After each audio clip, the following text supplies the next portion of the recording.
ठीक है, हम क्या कर रहे थे, हम कर रहे थे इंटरनेशनल फाइनेंशियल इंस्ट्रूमेंट्स। ठीक है, उसमें हमने ADR GDR कंप्लीट कर लिया था। अब आगे और करते हैं, लेकिन आगे बढ़ने से पहले दो चीज़ है, उसका डिफरेंस एक बार रिवाइज कर लेते हैं। एक होता है इक्विटी और प्रेफरेंस शेयर्स, ठीक है, और दूसरा होता है डेट्स। ठीक है, इन दोनों में डिफरेंस क्या होता है? मेन डिफरेंस इसमें फिक्स्ड रिटर्न होता है,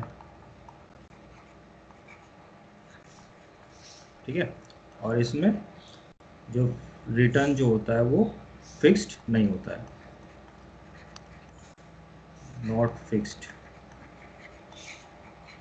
रिटर्न। ठीक है, दूसरा, वाइंडिंग अप के टाइम पर इसको प्रेफरेंस दी जाती है, प्रेफरेंस दी जाती है एट द टाइम ऑफ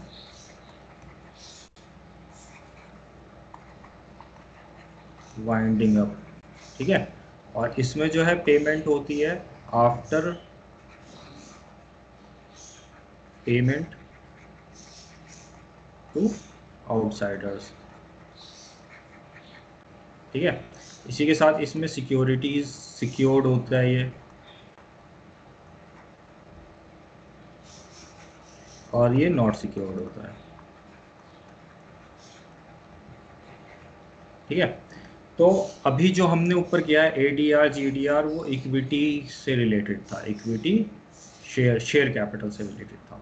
अब आगे हमें करना है डेट इंस्ट्रूमेंट्स। ठीक है, debt instruments, debt instruments ADR, global debt market is much older than global equity market। ठीक है, तो क्या है ये जो डेट इंस्ट्रूमेंट्स ADR हैं वो इक्विटी से ज़्यादा पुराने हैं। ठीक है, हमने मल्टीलेटरल और बाइलेटरल में पढ़ा था डेट्स के बारे में, तो ये जो इक्विटी से भी ज़्यादा पुराने हैं ग्लोबल मार्केट में। ठीक है, earlier the multilateral and bilateral debt instruments are in full form. ठीक है, पहले क्या थे ये मल्टीलेटरल और बायलेटरल डेट इंस्ट्रूमेंट की फुल फॉर्म में ये थे। Debt instruments to several forms. ठीक है, डेट इंस्ट्रूमेंट ने जो सेवरल फॉर्म्स लिए हैं वो जैसे with straight bonds, syndicated loan, floating rate bonds, convertible bonds etcetera. ठीक है, तो डेट इंस्ट्रूमेंट का मतलब तो तुम लोग समझते हो, डेट इंस्ट्रूमेंट क्या होता है, वो होता है जिसपे फिक्स रिटर्न में होता है। ठीक है, और ये डेट होते हैं, इक्विटी, ये शेयर कैपिटल नहीं होती है, ये आउटसाइडर्स फंड होता है डेट। ठीक है, तो varieties of global market debt instruments कौन कौन से हैं? ठीक है, varieties of global market debt instruments. Debt investment guarantees periodic current return and priority repayment of capital over equity investment in the event of winding up। ठीक है, वही बात बताई जा रही है जो मैंने यहाँ पे बताई है। इसमें फिक्स्ड रिटर्न होता है और एक पीरियडिकल होता है, यानी कि एनुअल रिटर्न या मंथली रिटर्न या क्वार्टरली रिटर्न फिक्स्ड होता है, और ये एक इनको वाइंडिंग अप के टाइम पर प्रायोरिटी होती है। ठीक है, इनकी रीपेमेंट की। Of course, debt investments are redeemable after a fixed time period। ठीक है, और ये जो होते हैं डेट इंस्ट्रूमेंट जो होते हैं एक फिक्स टाइम पीरियड के बाद रिपेबल होते हैं, इसकी रीपेमेंट होती है। ठीक है, कोई ऐसा नहीं है कि अगर किसी कंपनी ने डेट इशू किया है तो वो पूरे लाइफ टाइम वो रखेगी, ऐसा नहीं। उसको एक फिक्स टाइम पीरियड के बाद कंपनी को वो डेट की रीपेमेंट करनी पड़ती है। जो रिस्क अवर्स इन्वेस्टर्स होते हैं, यानी कि जो ज़्यादा रिस्क नहीं लेना चाहते, वो डेट्स में इन्वेस्ट करते हैं, इन इंस्ट्रूमेंट्स में इन्वेस्ट करते हैं, और जो रिस्क बियर कर सकते हैं वो इक्विटी में इन्वेस्ट करते हैं। A brief description of debt instruments are available in the euro market. ठीक है, अब टाइप्स कौन कौन से होते हैं? एक होता है बॉन्ड, बॉन्ड्स होते हैं। तो बॉन्ड्स क्या होते हैं? For starters, there is a veritable plethora of securities such as Euro bonds, Yankee bonds, Samurai bonds, and Dragon bonds, which tap the European, US, Japanese, and Asian Pacific markets, respectively. More specifically, Euro bonds are unsecured debt securities maturing at least a year after the launch. Usually fixed rate instruments with bullet repayments, one shot redemption. These bonds are listed on stock exchange abroad, and borrowers access global investors with deep pockets, individuals with high net worth, as well as institutions. The volume of Eurobonds issues from the world's emerging markets hovered around the $29 billion mark, with the average size of an issue being $127 million some 5 years ago. The most popular instrument among emerging market borrowers, a Eurobond with a 144A tranche, that is a public offering in the Euro market and a private offering in the US. Second one is foreign commercial papers. Commercial papers are continuously offered unsecured debt by the borrower. Most FCPs mature in 30, 60, or 90 days and are sold at a discount to their face value. That reflects the interest on the instrument as well as the overall yield to the investor. It's extremely flexible since commercial papers can be structured according to different maturities, amounts and rates according to the issuer's needs for funds. ठीक है, तो ये दो हैं bonds और foreign commercial papers. ठीक है, इनमें क्या डिफरेंस होता है? इसमें डिफरेंस ये होता है, थोड़ा सा इनका नेचर, मतलब दोनों तो है डेट्स, ठीक है, बस दोनों में फिक्स्ड रिटर्न मिलता है, लेकिन इसमें थोड़ा सा डिफरेंस है। क्या है? ये एटलीस्ट 1 ईयर के लिए होते हैं, मतलब कम से कम जो होता है बॉन्ड 1 ईयर के लिए होता है, और फॉरेन कमर्शियल पेपर जो होते हैं वो 1 ईयर से कम के लिए भी होते हैं, कि 30 डेज, 60 डेज, 90 डेज। ठीक है, और इनका जो है एक टाइम पीरियड होता है, ये एक डिस्काउंट में इशू होते हैं कमर्शियल पेपर्स। बॉन्ड्स भी हो सकता है डिस्काउंट में इशू हो, मेन डिफरेंस जो होता है इनका टाइम पीरियड को लेकर के होता है। ठीक है, next one is fixed and floating rate notes.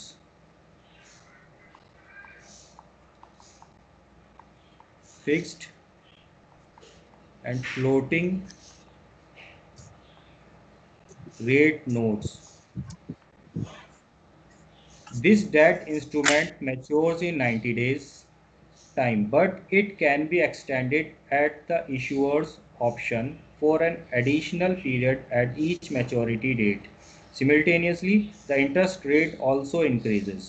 ठीक है, क्या है कि ये जो है 90 डेज के लिए इशू होता है, लेकिन जो इशूअर्स होता है मैच्योरिटी के टाइम पर वो इसका टाइम बढ़ा सकता है, लेकिन जब इसका टाइम बढ़ाएगा तो इसका इंटरेस्ट का रेट भी साथ ही साथ वो इंक्रीज हो जाता है।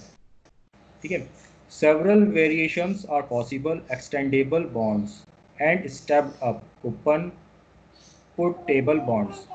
As the term suggests, hold on to the bonds for some more time, usually at a higher coupon rate.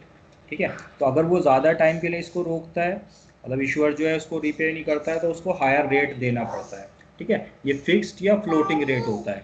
Floating मतलब चेंज होने वाला, फिक्स मतलब अगर 90 डेज के लिए ही इशू करता है, उसी में वो कर देता है, तो उसके लिए फिक्स्ड है, लेकिन आगे के लिए जब वो अगर टाइम बढ़ाता है इशूअर, मैच्योरिटी के टाइम पर तो उसका रेट ऑफ इंटरेस्ट भी जो है वो बढ़ता चला जाता है, स्टेप अप होता चला जाता है उसका कूपन। कूपन मतलब उसका interest rate. As for stepped up coupon puttable bonds, they are a hybrid between debt with warrants and extendable bonds और notes. After a specified period of time, investors can either put the bonds back up the issuer or hold on to the bonds for a stated period at a higher stepped up coupon rate। तो इसमें जो है, जो bond का जो investor होता है, जो टाइम होता है मैच्योरिटी का, उसके पास ऑप्शन होता है, चाहे तो वो उसका पेमेंट रिपेमेंट ले ले, उसको वापस कर दे बॉन्ड को, या फिर उसको हायर रेट पर आगे एक्सटेंड कर ले, जो भी कंपनी उनको प्रोवाइड कर रही है। Next one is flip flop notes. Flip flop notes, a bond with reverse flexibility, a flip-flop note offers investors the option to convert to another debt instrument। ठीक है, तो इसमें क्या होता है, फ्लिप फ्लॉप का ऑप्शन होता है कि अब वो रिवर्स फ्लेक्सिबिलिटी होती है, रिवर्स फ्लेक्सिबिलिटी होती है, वो उससे एक ऑप्शन से जो है वो अपना एक डेट इंस्ट्रूमेंट से वो दूसरे डेट इंस्ट्रूमेंट में अपना डेट इंस्ट्रूमेंट को कन्वर्ट कर सकता है। And in some cases, investors can even go back to the original bond at a later date। ठीक है, यानी कि पहले वो एक टाइप के बॉन्ड था उसके पास, फिर वो उसने फ्लिप फ्लॉप करके बी सेकंड टाइप का ले लिया, और वो बाद में वापस से उसी प्रीवियस वाले पर जा सकता है। ठीक है, the option changes the maturity of the issue and the interest rate profile. It gives issuers the opportunity to persuade investors to accept lower interest rates, thus reducing their costs. Conversely, investors have options which come in handy when interest rates fluctuate sharply. Next one is Dutch auction notes.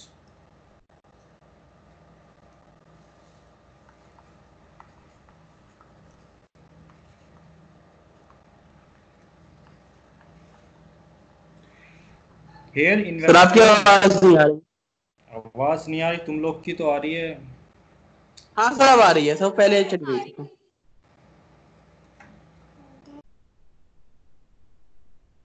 थोड़ी sir volume अपनी वो कर लो, phone में sir की कम हो रही हो। मेरी वॉल्यूम तो कम नहीं हो रही है, तुम लोग को क्यों नहीं आ रही पता नहीं। चलो वीडियो देखना, अगर प्रॉब्लम हो रही है तो वीडियो में क्लियर हो जाए। तो Dutch in auction notes,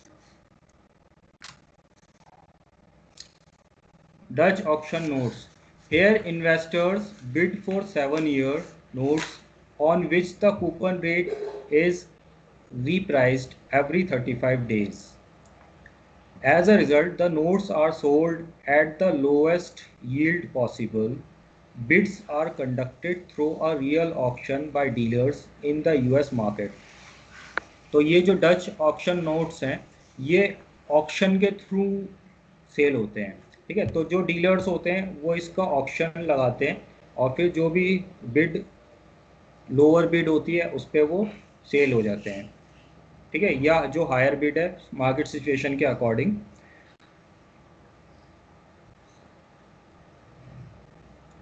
Bids are conducted through a real auction by dealers in the US markets. The main advantage is that these notes provide money for longer period than commercial paper, since they are repriced only once every 35 days and, unlike commercial paper, are not redeemed and resold। ठीक है, तो commercial paper की तरह ये redeemed और resold नहीं होते हैं, बल्कि ये लॉन्ग टाइम के लिए इशू होते हैं, और हर 35 डेज में इनका जो ये रीप्राइज किए जाते हैं और ऑप्शन के थ्रू रीप्राइज किए जाते हैं। नेक्स्ट वन इज बनी bonds. These bonds permit investors to deploy their interest income from a host bond into more bonds with the same terms and conditions. Since the option to reinvest interest at the original yield is attractive to long-term investors. Like the pension funds, companies find it a cheap source of finance. ठीक है, तो ये bonds जो है investors को permit करते हैं उनके इंटरेस्ट इनकम को भी डिप्लॉय करने के लिए। जो होस्ट बॉन्ड है, यानी कि पहले हमने बॉन्ड लिए हुए थे उस पर इंटरेस्ट आया, तो जो होस्ट बॉन्ड है उसमें उसका इंटरेस्ट भी ये री इन्वेस्ट हो जाता है। ठीक है, जैसे कि किस में होता है, जो क्या कहते हैं पेंशन वगैरह में जैसे होता है ना कि पेंशन फंड होते हैं, हमारा फंड हम जमा करते हैं, उसका इंटरेस्ट भी होता है, वो वापस से उसमें इन्वेस्ट होता रहता है, फिर उस पर भी इंटरेस्ट रिटर्न मिलता है। तो अब इसमें जो कंपनीज को फ़ायदा क्या होता है, ये दूसरे बॉन्ड से सस्ते पड़ते हैं उन्हें, इनका कॉस्ट ऑफ डेट जो होता है वो कम होता है, चीप सोर्स ऑफ फाइनेंस है कंपनीज के लिए। और उन जो इन्वेस्टर्स हैं उनके लिए फ़ायदा क्या है, जो इसका इंटरेस्ट जो उनका होता है वो इंटरेस्ट भी उनका डिप्लॉयड होता रहता है। ठीक है, next one is euro rupee bonds.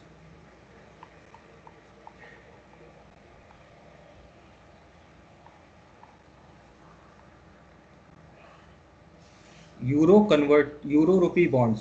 It doesn't exist yet, but several foreign institutions are toying with the idea of cobbling together such a tool for very companies. Denominated in rupees, Euro rupee bonds can be listed in, say, Luxembourg. Interest will be paid out in rupees and investors pay the risks of currency fluctuation. ठीक है, तो means euro रुपी है, हमने euro currency के बारे में पढ़ा था। यूरो करेंसी क्या होती है, जो एक कंट्री की दूसरी कंट्री में जाकर के उस कंट्री में दूसरी मतलब उस कंट्री से दूसरी करेंसी में इशू होता है, वो यूरो करेंसी होती है। अब ये क्या है, यूरो बॉन्ड है। यूरो बॉन्ड यानी कि दूसरी कंट्री में उस कंट्री के रुपी में ना, उस कंट्री की करेंसी में ना होकर दूसरी करेंसी में इशू होता है, तो ये यूरो बॉन्ड होता है। तो यूरो रुपी बॉन्ड क्या हो गया कि दूसरी कंट्री में इशू हो रहा है रुपीज़ में। ठीक है, तो वो यूरो रुपी बॉन्ड है और इसका इंटरेस्ट भी जो होता है वो रुपीज़ में ही पे होता है। तो जो इंटरेस्ट जो रुपी में ही पे हो रहा है, तो इन्वेस्टर का के लिए जो होता है वो रिस्क होता है करेंसी फ्लक्चुएशंस का, कि अगर करेंसी में रुपी की वैल्यू डाउन होगी तो उनका जो है वैल्यू जो है उनके बॉन्ड्स की कम हो जाएगी और उनके रिटर्न्स की भी वैल्यू कम हो जाएगी। और अगर रुपी की वैल्यू बढ़ेगी तो उनका जो बॉन्ड्स की वैल्यू है वो भी बढ़ेगी और उनके रिटर्न की भी वैल्यू बढ़ेगी, इंटरेस्ट की भी। ठीक है, next one is euro convertible bonds.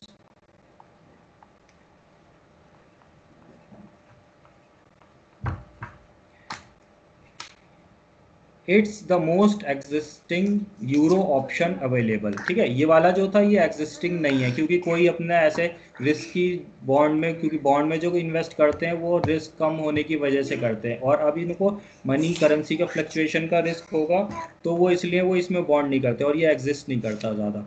और यूरो कन्वर्टिबल बॉन्ड जो होते हैं वो अब एग्जिस्ट करते हैं इक्विटी लिंक डेट इंस्ट्रूमेंट्स, और ये इक्विटी लिंक डेट इंस्ट्रूमेंट्स होते हैं which can be converted into GDRs।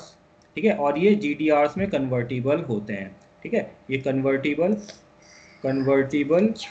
Into GDRs यानी कि ग्लोबल डिपॉजिटरी रिसिप्ट्स। ये ग्लोबल डिपॉजिटरी रिसिप्ट्स में कन्वर्टिबल, कोई उनका ऑप्शन होता है कि वो चाहे तो इसको कन्वर्ट करा सकते हैं GDRs में। ECB's euro convertible bonds represent the best of both worlds and they may soon overtake GDRs in terms of their popularity in this country. Traditionally, investors have the option to convert any such bonds into equity according to a predetermined formula and appropriately even at a predetermined exchange rate. ठीक है, तो इसमें जो होता है investors जो होते हैं वो उनके पास ऑप्शन होता है इनको कन्वर्ट करने का, इन बॉन्ड्स को कन्वर्ट करने का इक्विटी में, जो कि पहले से इनका डिटरमाइंड फार्मूला होता है कि किस रेट पर कैसे रेट डिटरमाइंड होगा कि ठीक है, वो सब पहले से डिटरमाइंड होता है, उसके अकॉर्डिंग या एक्सचेंज रेट जो भी है प्री डिटरमाइंड एक्सचेंज रेट पर वो उसको कन्वर्ट करते हैं। Such bonds allows investors the flexibility to remain with the debt instrument if the share price refuses to rise. ठीक है, अगर शेयर प्राइस बढ़ता नहीं है तो उनके पास इनके लिए फ्लेक्सिबिलिटी होती है कि वो बॉन्ड में ही रहें। These bonds have also स्पॉन्ड subtle variations like those with call and put option, which allow the issuer to insist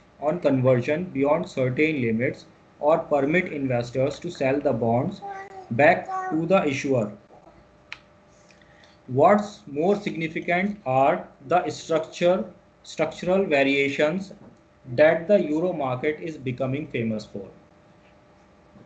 Next one is deep discount convertibles.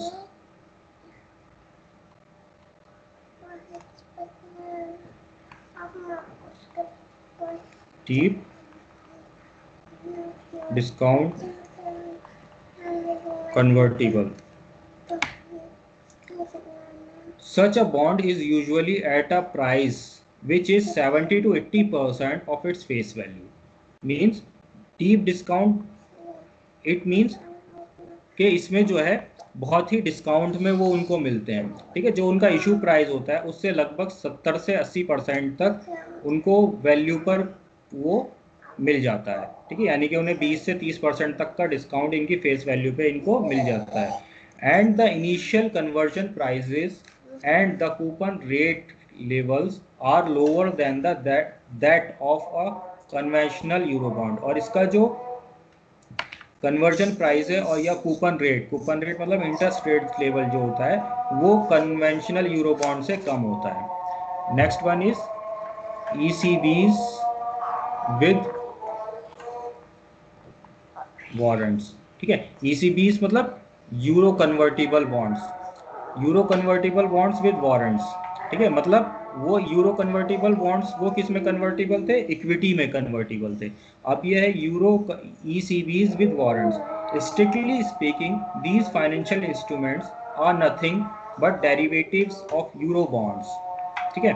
ये क्या है, यूरो बॉन्ड्स का ही एक डेरिवेटिव है, मतलब उसका एक किस्म है। They are combination of debt with the investor getting an option on the issuer's equity. The equity or warrant is detachable from the host bond and it can be cased after a specific point of time. However, the bonds which have a debt life of 7 to 10 years remain outstanding until they mature, ठीक है। Means कि ये 10 साल 7 से 10 साल के लिए होता है, जब तक वो टाइम पूरा नहीं होता ये आउटस्टैंडिंग ही रहते हैं। और इनके पास ऑप्शन होता है इन्वेस्टर के पास, वो इक्विटी या वारंट्स में इसको कन्वर्टिबल करा लें, डिटैचेबल रहते हैं ये। There can be expectation of the issuer that the lender for instance they could be zero coupon which carry a conversion option as a predetermined price, which are called liquid yield option notes. Next one is well spread warrants.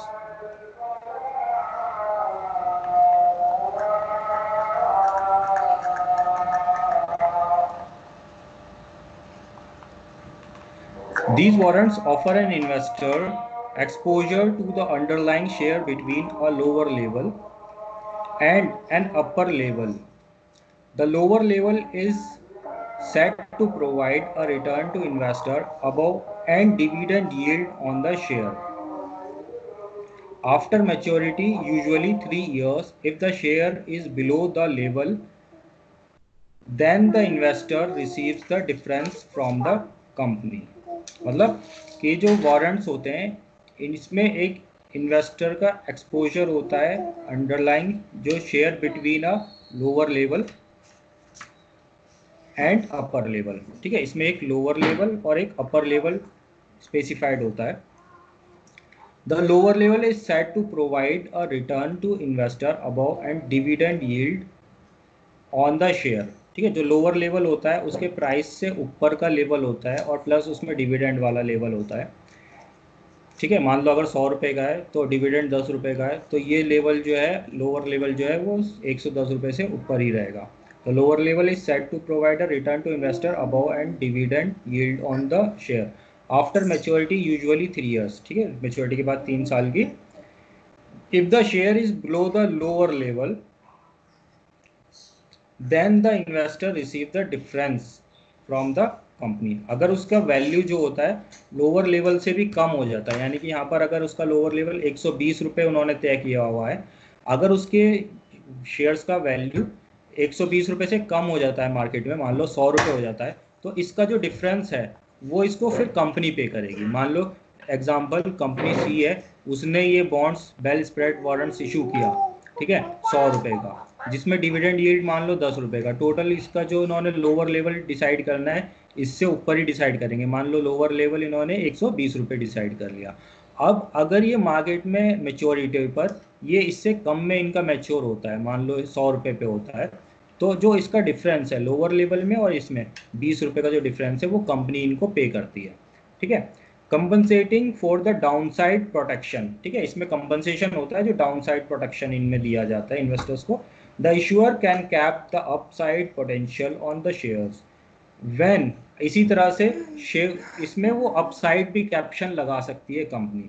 When it matures if the issuers share price is above the level upper level, the issuer has to pay out only the amount u, ठीक है। मान लो ये u है upper level, अगर ये 120 यानी कि upper level इन्होंने अगर कुछ डिसाइड किया हुआ है, मान लो इन्होंने डिसाइड कर लिया था 180 रुपये, तो अगर उसका प्राइस 180 रुपये से ऊपर चला जाता है तो कंपनी को सिर्फ 180 रुपये ही देने पड़ते हैं, ठीक है। यहाँ पे ये कंपनी के लिए भी एक प्रोटेक्शन हो जाता है और एक तरह से इन्वेस्टर्स के लिए प्रोटेक्शन हो जाता है। इन्वेस्टर के लिए लोअर लेवल का प्रोटेक्शन हो जाता है, कंपनी के लिए अपर लेवल का, यानी कि उसे उससे ज़्यादा अपर लेवल से ज़्यादा पे करने की ज़रूरत नहीं है। If the stock is between upper level and lower level on maturity, the issuer has a choice of either paying the investor cash or delivering shares, ठीक है। अब क्या होता है कि अगर उसका मेच्योरिटी के टाइम पर लोअर लेवल और अपर लेवल के बीच में उनका प्राइस रहता है, तो जो इशूअर है उसके पास चॉइस होती है, चाहे तो वो उसको डिलीवरी कर दे शेयर्स की या फिर उसको कैश में रीपे कर दे। As the minimum return is set about the dividend yield on shares, the structure works best for companies with a low dividend yield. Money back warrants, ठीक है। Next one is money back warrants, ठीक है, MBWs. Money back warrants entitle an investor to receive a certain predetermined sum from the issuer provided the investor holds the warrants until it matures and does not convert it into shares, ठीक है। क्या होता है, ये पहले से ही money backed है, यानी कि पहले से ही डिटरमाइंड है कि कितने पैसे उसे देने हैं। मान लो कंपनी ने इशू किया 100 रुपये का एक बॉन्ड, ठीक है, तो वारंट, अब उन्होंने पहले से ही डिसाइड किया हुआ है मैच्योरिटी पे हम तुमको 150 रुपये देंगे, ठीक है। तो जब पहले से ही डिटरमाइंड प्री डिटरमाइंड उनका रेट होता है मैच्योरिटी वाला लेवल, तो वो हो जाता है मनी बैक वारंट्स, ठीक है। तो कंपनी को फिर इन्हें उतने ही पैसे देने होते हैं जो पहले से उनका डिसाइडेड होता है।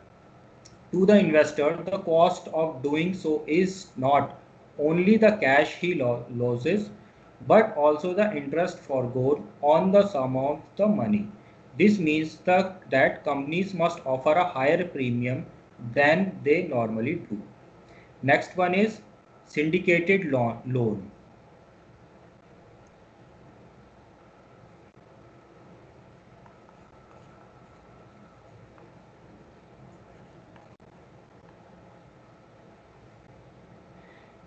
The earlier to be evolved and for a time the most dominant form of cross-border lending was the syndicated bank loan, ठीक है। तो पहले तो क्रॉस बॉर्डर लोन के लिए यही जो था पहला था, शुरू में था syndicated loan। तो the late 70s and early 80s, most of the developing country borrowers relied on this source since their credit rating and reputation were not good enough for them to avail of other avenues such as bond issues, ठीक है। तो bond issues का credit rating कम होने की वजह से वो जो है इसी में डील करते थे, यही उनके पास एक ऑप्शन था क्रॉस बॉर्डर कंट्रीज से फंड रेज करने का। A large bank loan could be arranged in a reasonably short time and with few formalities. This was also a period during which banks found themselves being flooded with inflows of short-term funds and a relatively repressed demand for loans from their traditional developed country borrowers, ठीक है। इस time पर क्या था, bank के पास जो है short term deposit बहुत ज़्यादा था, बहुत ज़्यादा फ्लो हुआ था, तो उस और आउटसाइड कंट्रीज से डिमांड जो है बोरोइंग्स की बहुत ज़्यादा थी, तो इसलिए जो है ये उस समय बहुत ज़्यादा था syndicated loan. Next one is euro market instruments.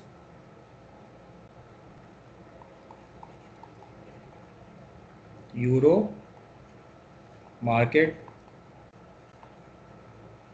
Instruments, ठीक है। यूरो का मतलब तो वही है जो हमने पीछे पढ़ा था। यूरो मतलब जब दूसरी कंट्री में दूसरी कंट्री की उस कंट्री की करेंसी के अलावा दूसरी करेंसी में जब इन्वेस्टमेंट होता है, ठीक है।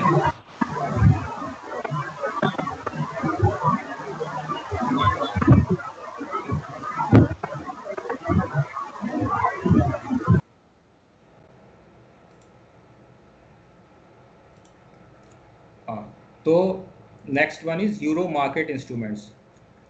Today instruments market is integrated and globalized one. The euro market speaks of the integrated nature of the global investment market.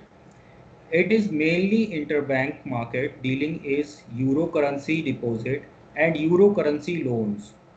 Some of the instruments dealt in the market are euro bonds, commercial pages, certificate of deposits, floating rate notes, etc. A brief description of these instruments are given here. इसमें कौन कौन से, इसमें अलग अलग तरह के हैं, तो वो कौन कौन से, पहले यूरो डिपॉजिट है, सर्टिफिकेट ऑफ डिपॉजिट है, ठीक है।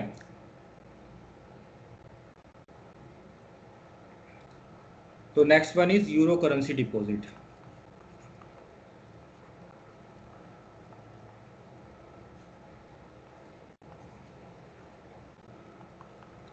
Euro currency deposit refers to the deposit if a currency with the banks outside the country where the currency is legal tender, ठीक है। यूरो करेंसी डिपॉजिट क्या होती है, वो डिपॉजिट होती है कि अगर कोई करेंसी किसी बैंक में कंट्री के बाहर जमा की जाए जहाँ पर वो करेंसी लीगल टेंडर है, ठीक है। यानी कि मान लो बैंक है, उसका एक कंट्री में बैंक है, उस कंट्री से बाहर कोई करेंसी जमा की जा रही है और वो वहाँ पर लीगल टेंडर है, ठीक है। यानी कि वो करेंसी वहाँ पर चलती है और इस बैंक में वो वहाँ जमा की जा रही है, तो वो यूरो डिपॉजिट कहलाएगी, यूरो करेंसी डिपॉजिट कहलाएगी, ठीक है। वहाँ जमा होनी चाहिए वो करेंसी जहाँ पर वो करेंसी जो है लीगल टेंडर है, यानी कि वो वहाँ पर चलती है, ठीक है। और बैंक कौन सा होना चाहिए जिसमें जमा हो रही है, वो दूसरी कंट्री का बैंक होना चाहिए, ठीक है। Hence, euro currency deposit consists of all deposits of currencies placed with banks outside their home currency. Deposits are placed at call or for fixed periods as time deposits. Call deposits may be made for overnight, 2 days or 7 days notices. Time deposits are accepted in the periods of 1, 3, 6 and 12 months. In general, the deposits are accepted in the euro currency market for a minimum of $50,000 or its equivalent in other currencies. ठीक है, minimum इसमें 50,000 का होना चाहिए या दूसरी currency में उसके बराबर मिनिमम है। Next one is certificate of deposit. Certificate of deposit is a certificate issued by a bank evidencing receipt of money and carries the bank's guarantee for the repayment of principal and interest. ठीक है, certificate of deposit मतलब क्या है, deposit क्या है उसका certificate ही है। तो डिपॉजिट कहाँ करते हैं, बैंक में करते हैं। तो इसका मतलब सर्टिफिकेट ऑफ डिपॉजिट क्या है कि जब कोई बैंक जो है सर्टिफिकेट इशू कर रहा है एविडेंस के तौर पर कि हमने मनी रिसीव की है और हम गारंटी दे रहे हैं कि हम इसको रीपेमेंट करेंगे प्रिंसिपल को और इसके साथ साथ इंटरेस्ट भी रीपे करेंगे, तो वो सर्टिफिकेट ऑफ डिपॉजिट हो गया, ठीक है।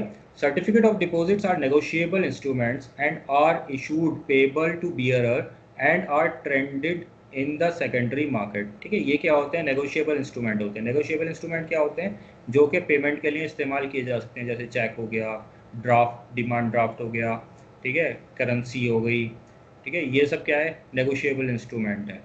तो ये भी क्या है, सर्टिफिकेट ऑफ डिपॉजिट भी नेगोशिएबल इंस्ट्रूमेंट होता है, नेगोशिएबल इंस्ट्रूमेंट का काम करता है, और ये पेबल टू बियरर होता है। पेबल टू बियरर जैसे कि हम बियरर चेक ड्रॉ करते हैं या बियरर डिमांड ड्राफ्ट ड्रॉ करते हैं, या फिर जो करेंसी होती है वो पेबल टू बियरर होती है।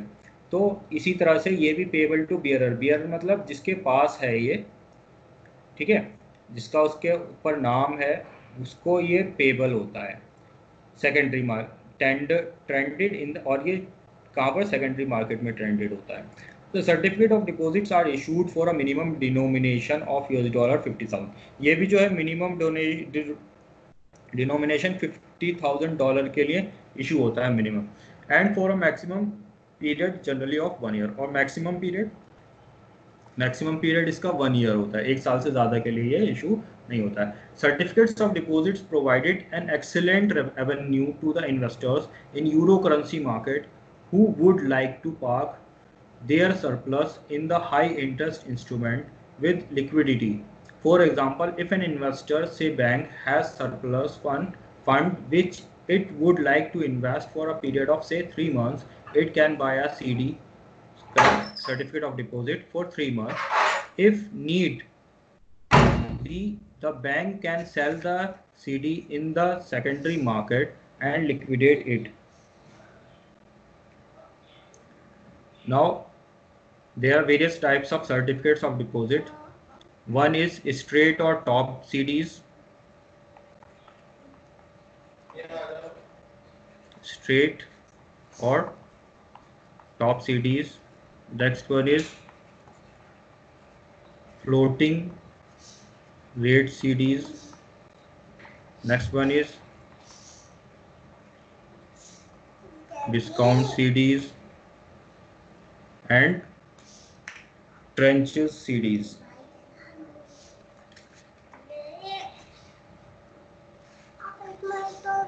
Okay. Now euro credits. Next one is